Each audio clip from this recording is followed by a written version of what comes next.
Guys, once again welcome back to my YouTube channel Inside Organon. In today's video we will be discussing another remedy of 4th prof which is Argentum metallicum.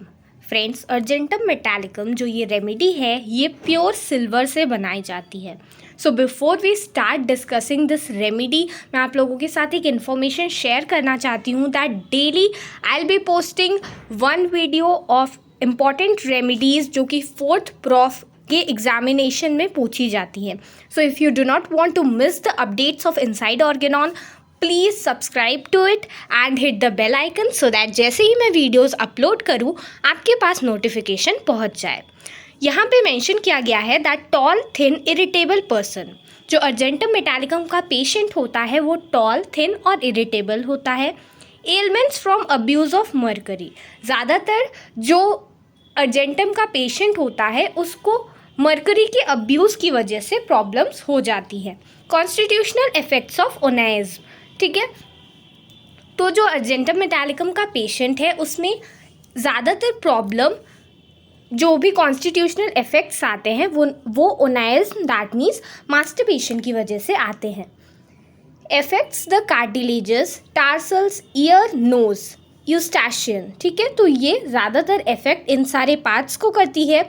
The structure entering into the joint, Eustachian tubes या फिर जितने भी year, knows, ये सारे parts होते हैं इनको ज़्यादातर ये अफेक्ट करती है. Seminal emissions after onanism almost every night without erection with atrophy of penis, ठीक है. तो यहाँ पर हमें सेमाइनल एमिशन इसके पेशेंट में इसकी प्रॉब्लम होती है और वो भी कब, ओनाइज्म के बाद and after in almost every night, ठीक है. इसमें पिनाइल इरेक्शन देखने को नहीं मिलता है. कई बार पीनिस की एट्रोफी जो है वो भी ऑब्जर्व होती है. Crushed pen in the testicles के लिए भी हम अर्जेंटम मेटालिकम को प्रेस्क्राइब कर सकते हैं, ठीक है. Prolapsus with pain in the left ovary and back extending forwards and downwards, तो इसकी जो फीमेल होती है इसमें प्रोलैप्स के लिए हम दे सकते हैं, ठीक है. अगर उसका जो पेन है वो फॉरवर्ड और डाउनवर्ड मतलब आगे की तरफ और नीचे की तरफ देखने को ज़्यादातर मिल रहा है तो. क्लाइमैक्ट्रिक हीमरेज के केस में भी हम दे सकते हैं. Exhausting fluent coryza with sneezing, यहाँ पे रेस्पिरेटरी सिम्टम में कोराइजा देखने को मिलता है.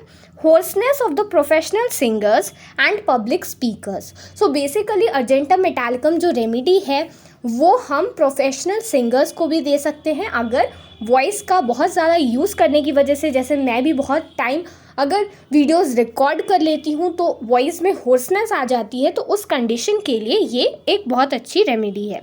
Total loss of voice of professional singers, कभी कभी एफोनिया की कंडीशन भी ऐसे सिंगर्स में देखने को मिलती है.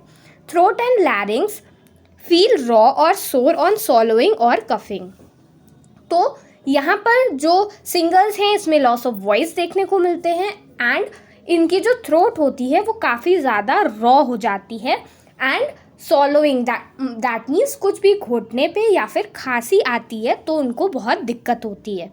लाफिंग एक्साइट्स कफ, कभी भी पेशेंट जब हंसता है तो उसकी कफिंग की प्रॉब्लम बढ़ जाती है. ये चीज़ ड्रोसेरा में, फॉस्फोरस में और स्टैनम मेटालिकम में भी देखने को मिलती है. तो आप लोग याद रख सकते हो अर्जेंटम मेट और स्टैनम मेट दोनों में कफिंग रिलेटेड इश्यूज हैं. And profuse mucus in the larynx, यहाँ पर प्रोफ्यूज एक्सपेक्टोरेशन भी देखने को मिलता है. When reading aloud has to hem and hawk, मतलब जब भी ये कुछ भी पढ़ने जाएगा तो उससे पहले उसको अपना गला साफ करना होता है. आप लोगों ने देखा होगा कई लोगों की आदत होती है ऐसा करने की. Cough with easy expectoration of gelatinous viscid mucus looks like boiled starch, so इसमें जब कफिंग होती है तो जो म्यूकस का कंटेंट होता है जो रिलीज होता है वो मोस्टली कैसा होता है, बॉइल्ड स्टार्च के फॉर्म में होता है. Great weakness of the chest, person बहुत ज़्यादा खांस चुका होता है तो उसकी वजह से चेस्ट में वीकनेस आ जाती है एंड ज़्यादातर ये लेफ्ट साइड में देखने को मिलती है. Alternation in timber of voice with singers and public speakers, तो कई बार वॉइस में चेंजेस भी देखने को मिल रहे हैं, पर्सन की वॉइस चली जा रही है. कई बार बहुत ज़्यादा एक्सेसिव यूज़ ऑफ वॉइस करने की वजह से इसकी प्रॉब्लम बढ़ भी जाती है. Raw spot over bifurcation of trachea, कई बार गले में ट्रैकिया के पास रॉ फीलिंग लगती है। सोर वर्स व्हेन यूजिंग वॉइस, जब बोलता है बात करता है तो वो प्रॉब्लम वॉइस यूज़ करने पे, बात करने पे एंड सिंगिंग से बढ़ जाती है। ठीक है, इसके अगर हम एग्रेवेशन की बात करें तो राइडिंग इन कैरेज की वजह से इसकी प्रॉब्लम बढ़ जाती है। व्हेन टच्ड और प्रेस्ड अपॉन, अगर हम थ्रोट को टच करेंगे, प्रेस करेंगे तो भी इसकी प्रॉब्लम बढ़ जाती है। टॉकिंग, सिंगिंग और रीडिंग अलाउड तो हमने देखा ही दैट एग्रेवेशन कॉज करता है। ठीक है, सो फ्रेंड्स, अब मैंने ये रेमेडी डिस्कस कर रही है। अब सबसे इम्पॉर्टेंट जो चीज़ आपके लिए आज के लेक्चर में है, अब मैं आपके साथ शेयर करने वाली हूँ, वो इम्पॉर्टेंट पर्टिकुलर जिससे अर्जेंटम मेटालिकम में आप एग्जामिनेशन में क्वेश्चन अटेम्प्ट कर पाओगे। ठीक है, तो बेसिकली अर्जेंटम मेटालिकम जो रेमेडी है इसका मोस्ट इम्पॉर्टेंट पर्टिकुलर है इसका रेस्पिरेटरी सिम्टम। ठीक है, जो रेस्पिरेटरी सिस्टम के सिम्टम्स हैं वो मोस्ट प्रोमिनेंट इस रेमेडी में देखने को मिलते हैं।